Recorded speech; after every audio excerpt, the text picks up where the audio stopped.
signed. They tried to catch me, so many tried. Hi, this is Ren. This is KC. And this is All Walks of Television. And today we gotta tackle a tough one. Season 2 of True Detective, which, when the promo was coming out, only got worse and worse, and then we watched the show. And it only got worse from watching the show, holy shit. Yeah. But it's over now. And we got to see how much of a narcissist Nick Pizzolatto was. Oh yeah, fuck you, Gary Fukunaga, for basically saving my fucking script. I'm gonna make fun of you all season long. Yeah, and that's essentially what he did. Asshole. Yeah.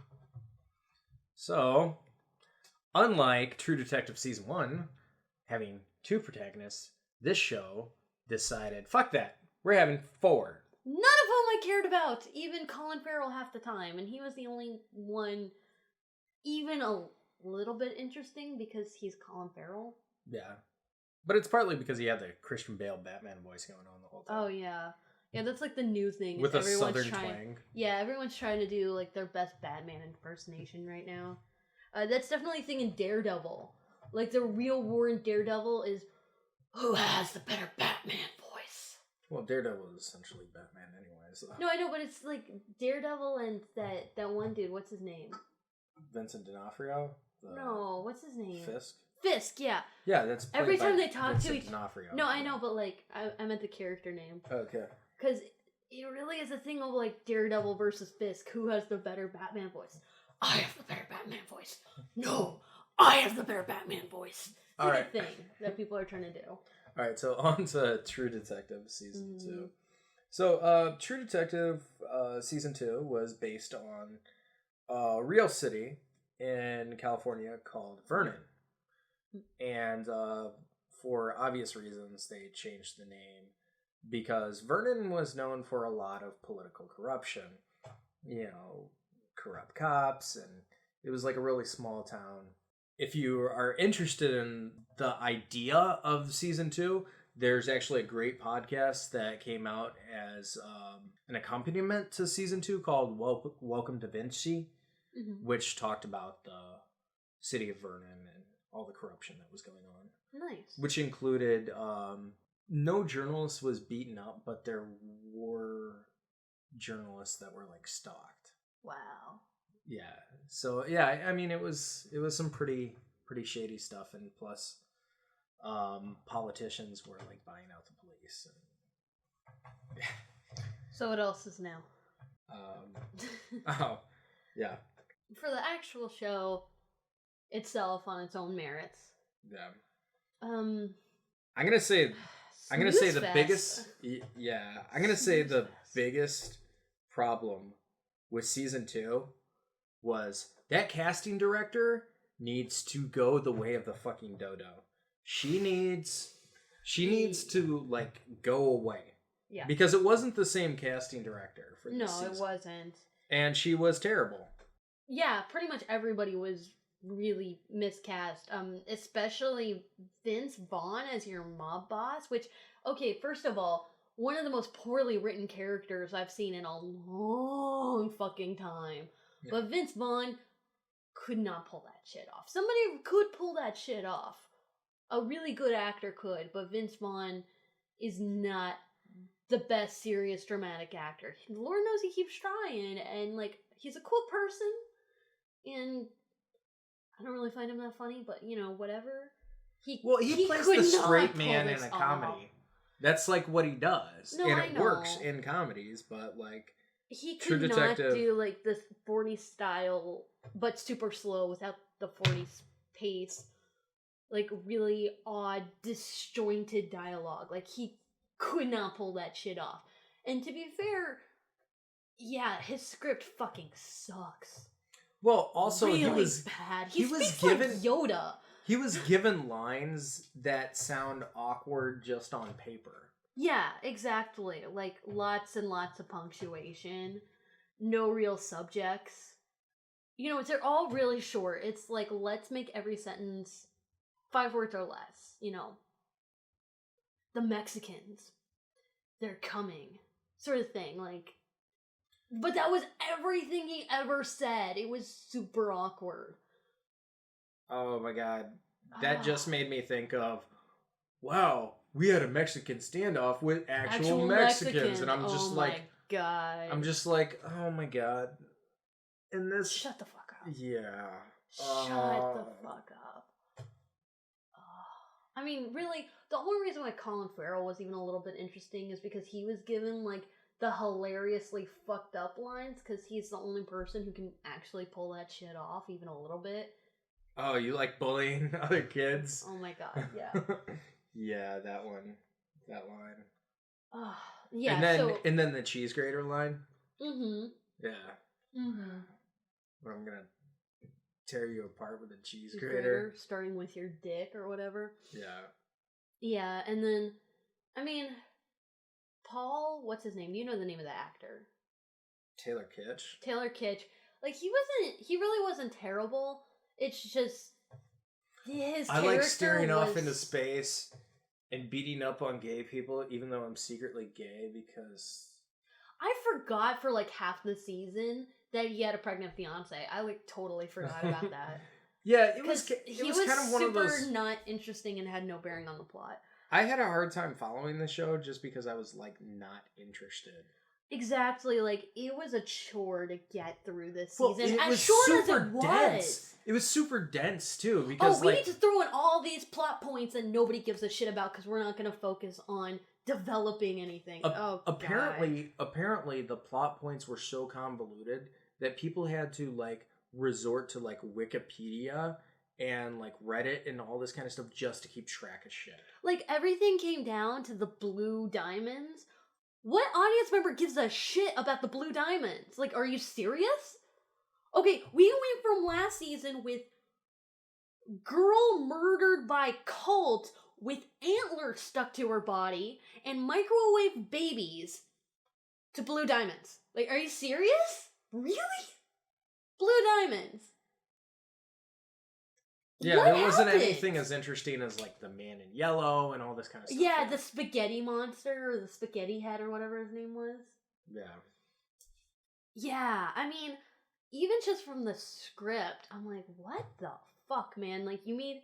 Okay, I was telling you before, when we saw Inside Out, and there was that short before it, the lava short, and you made fun of me, because you're like, oh, you thought that was cute.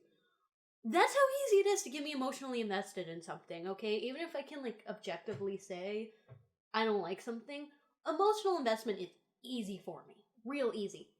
Nothing. All season. Really nothing. I did not give a shit about anybody. Until they all died. All the dudes went out like bosses. I mean, they all got really good death scenes. Especially Paul. He went out like a boss. He got shot. And he's like, "Fuck you." No I don't know. way. That was awesome. I liked Vince Vaughn's death. I thought that was like a really interesting scene. No, they all had really awesome deaths. It would have been much better if I actually cared about the characters, but yeah, but really the best part of the season was watching everybody die. Yeah. And it's not but unfortunately not Rachel McAdams. Yeah, no, Rachel McAdams has a baby for no reason, and she survives. Also the ending, the ending was like, hey, you know how like everybody bitched about the last season not being feminist? Well, we're just gonna shoehorn this like right at the ending, like feminist women. Look at them, they're taking back control. They're you know, exposing all the secrets. Look at her. She's in the bad hat. She's a badass. She was not a badass. She did nothing. I mean, like, yeah, she brought the story to light, sort of, in secret. Oh, but you forgot the part where she slashed that dude. No, I remember that part, but... It was kind of boring. Yeah, that scene where they tried really hard to be like Alias, except for Rachel McAdams is not Jennifer Garner in her prime. And I don't mean looks-wise. I mean, like, fighting and shit. Yeah. Anyway. Yeah, I feel really bad for Rachel McAdams because I really loathe her right now. And it's not her fault. Rachel McAdams did not do a bad acting job. I just really hated her character. And now even when, like, I'm not looking at the TV show and I see her face, I'm just like, ugh, fuck.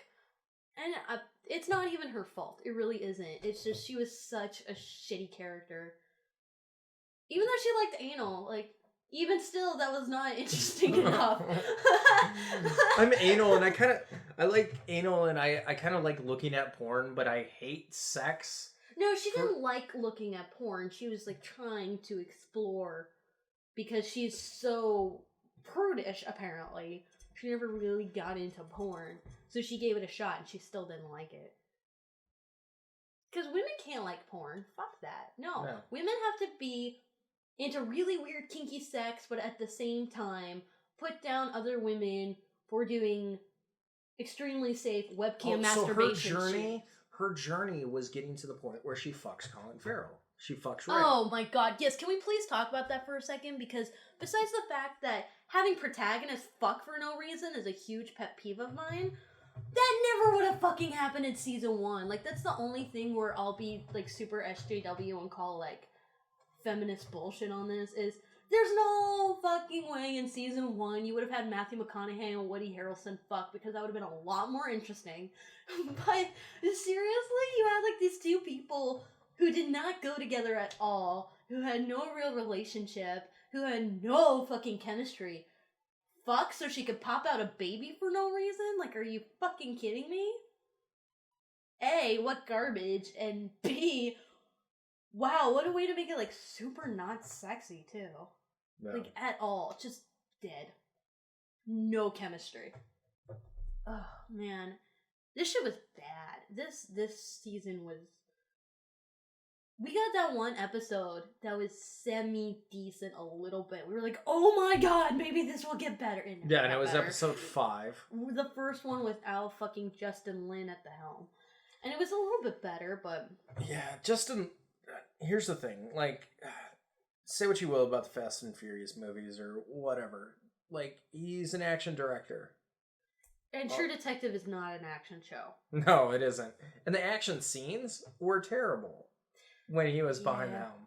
By the way, can I point out, like, what are the super racist things in the season? Like, really, which one? This season. Which racist thing? Okay, there was one scene where...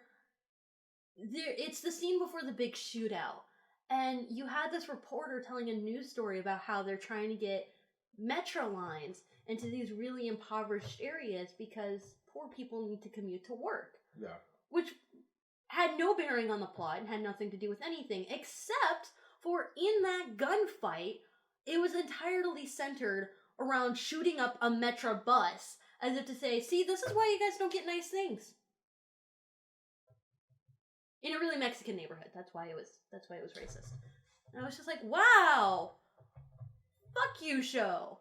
Like, really? Fuck you! Also, like, the show could have had, like, one minority character.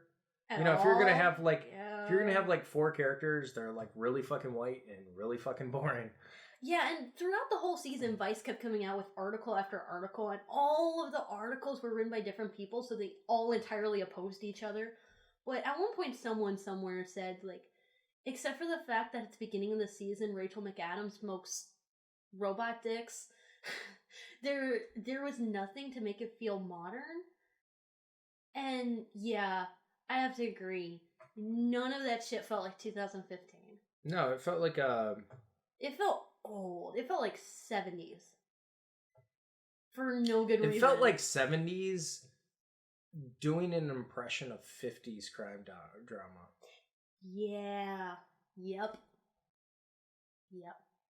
You know, it's like, we're going to do it in that style, but we're going to make it a little bit edgier.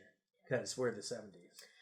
Really, now that I think about it, Rachel McAdams, like, most of her shit was about her fucking sex life.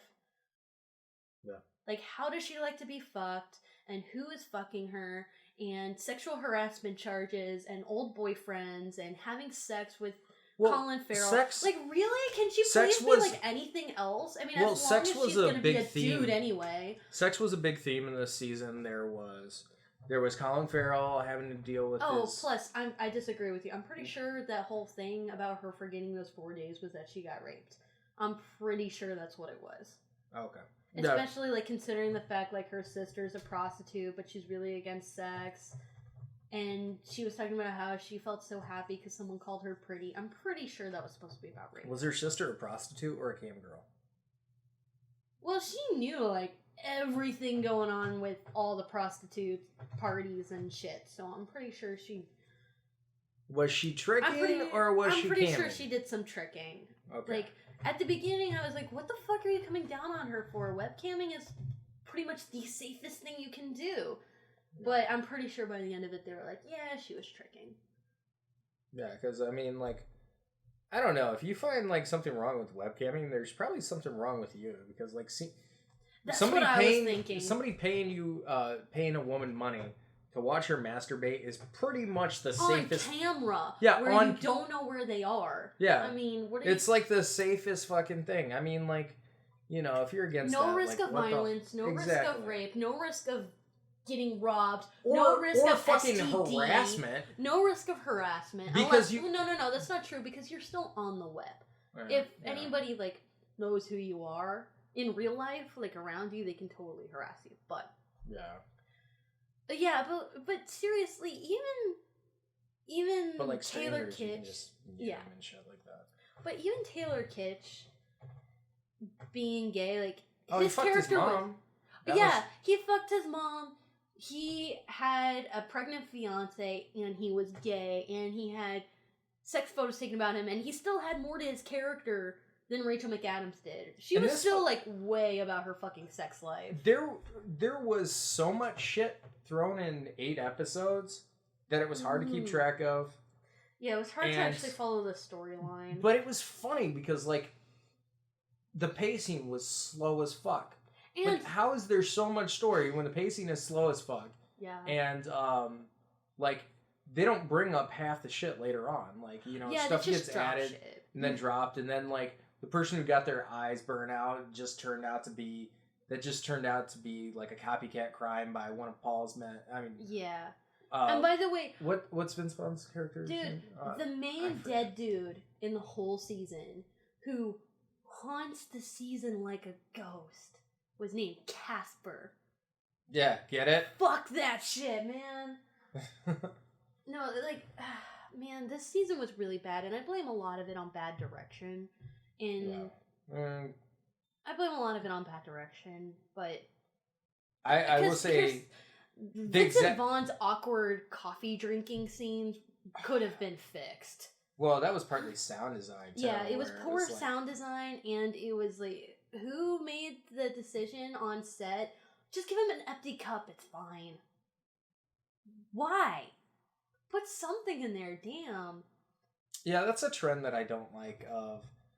If you're gonna have people eat on screen, like, have them at least chew or, like, drink water or something, because it's...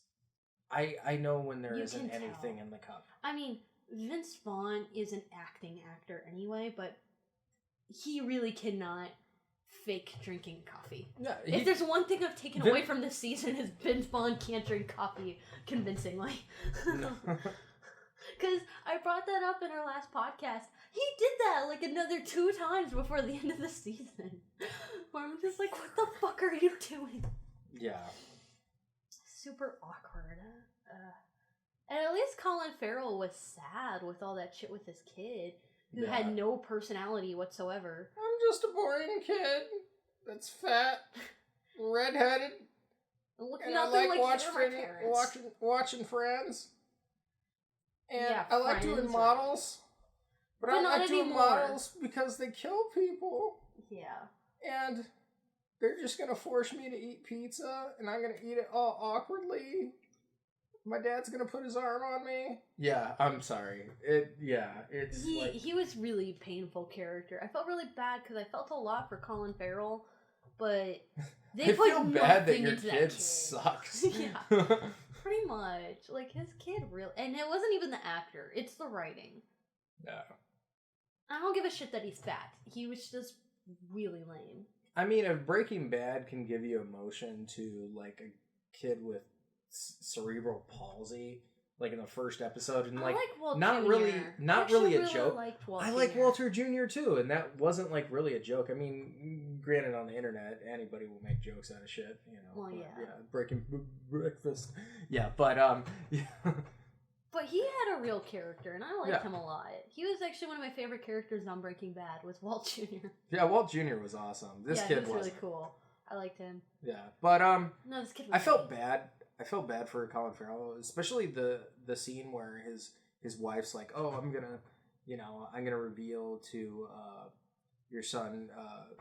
I'm gonna reveal to my son like who his real father is," and then like Colin Farrell like breaks down. And he's like, "Please don't." Yeah, please don't tell him. Like, if you need to do it for you. He's like, "I'll do anything.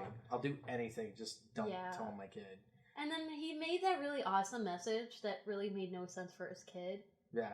And it's like sense. If everybody had the strength as you, and I was like, what? If everybody was better, they would be more like you. Yeah, and I'm like, what does this kid do? I mean, he has friends. That's cool.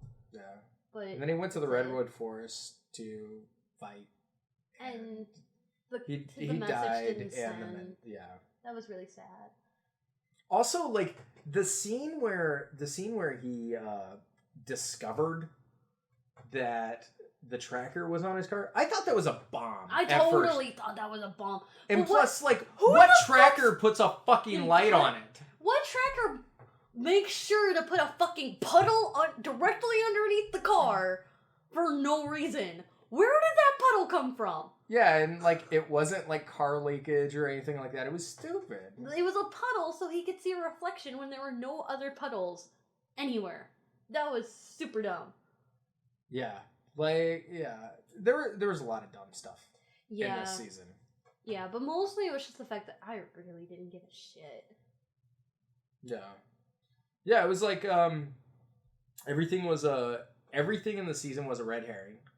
Really the best character in the whole fucking show by a lot. Like, this is a no-brainer. This is super easy. Was Vince Vaughn's wife. That was it. She was the only person I liked even a little bit. I like Colin Farrell.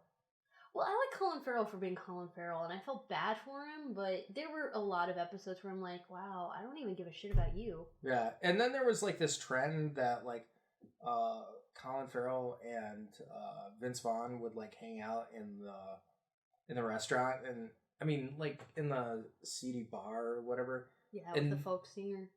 With the folk singer, and then the folk singer like doesn't return for like a long time, so you're just like, okay, well this was like the thing that brought each episode together. Yeah. Which was kind of interesting, and then they just cool. Like kind and of then they forgot about it, and then they brought it into the last episode, and we were like, oh yeah, you're kind of around, I guess.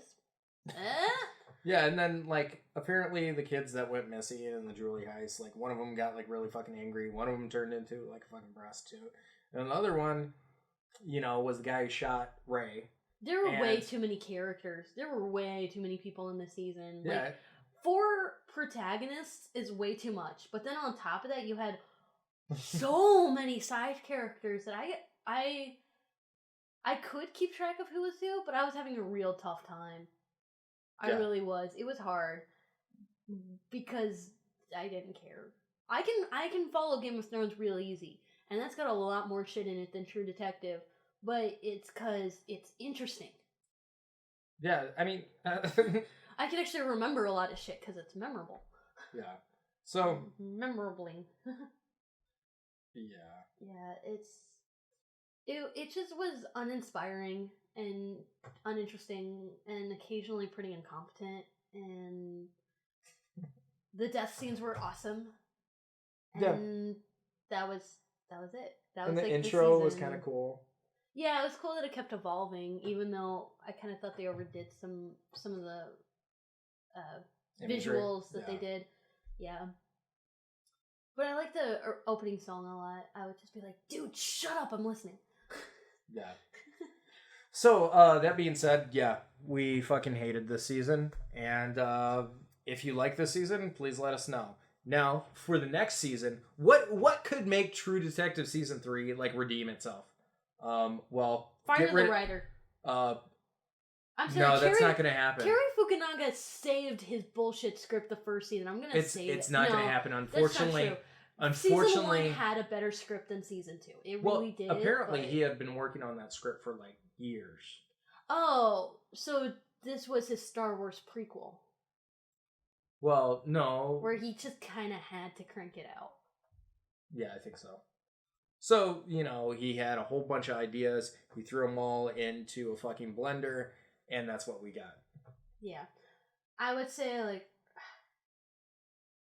I'm going to be skeptical of the next season if they don't get another writer, honestly. Fire the casting director. Fire the casting director for damn sure. Don't let Justin Lin get anywhere near this fucking thing. Yeah, because, Fast and the Furious says no fucking... Well, the first 4 episodes were the worst episodes. Yeah, they were. They were painful. Yeah, they were really painful. I remember I passed out, watching one of them, and, I don't really pass out watching things unless I'm, super tired, but, I passed out. Yeah. About, 10 minutes in because I was really tired. And really bored. Yeah, I just couldn't watch anymore. Yeah, get Justin Lin away from this thing. Get rid of the casting director. I would love to see... get good, decent actors on board. Maybe at least get a writing consultant. Team? Yeah, get a team. Yeah, or something. Because, Nick Pizzolatto has taken this to his head. He needs some help. He needs some feedback. Although I kind of think if he's going to go so far as to fucking make fun of Carrie for ruining his script in season 1, I don't think he'll accept that. I don't think he'll accept help. I wonder what his next script would be like, because he might do a double bitch, where he starts bitching about this season. He seems like a writer that's way full of himself. Honestly, before season 2, I was just I almost want to just skip season 2 and go straight into season 3, and now I'm just I don't even. I'm going into season 3. You can't watch True Detective without Nick Pizzolatto because he's the creative force behind it. I know, but I really might just eventually break down and get True Detective season 1, and I might pretend that's all that exists. Now, I don't know. What's great about that is unless True Detective season 3 brings back Woody Harrelson and Matthew McConaughey, reprising their roles, which, my understanding, won't happen. Season 1 is a standalone season. Well, they don't even have to reprise their role. I don't care if they pull an American Horror Story and have them play a different character. I would love them to do that because, get some good actors because, this season felt like they grabbed actors that weren't really doing anything with their career, and they're like, hey, this show has a lot of clout to it. Here's your opportunity. And guess what? You fucked it up. Well, mostly I don't even blame the actors for a lot of it. It's just they were not good enough to save a lot of the bullshit going on. Mm-hmm. Whereas the dialogue was awkward. Yeah, Woody Harrelson and Matthew McConaughey can save shit. They are saving actors. Yeah. But yeah, like I said, the dialogue was really bad in a lot of that season, but Vince Vaughn had it the worst, dialogue-wise. And it wasn't even his fault. The dialogue was written... Nobody fucking talks like that anymore. It was kind of like Rorschach, the way he talked. Yeah. It was, but that does not work. Yeah. That really doesn't work on Vince Vaughn. Fuck that. Especially when you try to put really slow pacing to it. That works faster paced. Yeah, but this season was molasses. Yeah, it moved at a molasses pace, even though there was hundreds of things going on. How can you make so much shit going on and just be oh. Yeah, exactly. Game of Thrones has a million things going on at once, and I'm actually interested in all of them, except for that one kid who hasn't showed up for 2 seasons, and I'm just pretending doesn't exist. Brandon Stark, yeah. He's the only person I really didn't give a shit about, and I haven't seen him in 2 seasons, so I don't care. Oh, he's making his return next season. Yeah, I know he is. I heard that too, and I'm just well, at least Hodor will be there, so... And that one really badass chick, so I can sort of deal with it. I don't know what the fuck they're gonna do, though. That actor's gonna look way different. Yeah. So, yeah. True Detective Season 2. Well, we'll come back later with our recap of Mr. Robot as well once that season finishes up because it's still ongoing. So we'll do that as a separate podcast. Right. And no spoilers. We'll have some interesting things to say. Mm-hmm. Thanks for listening.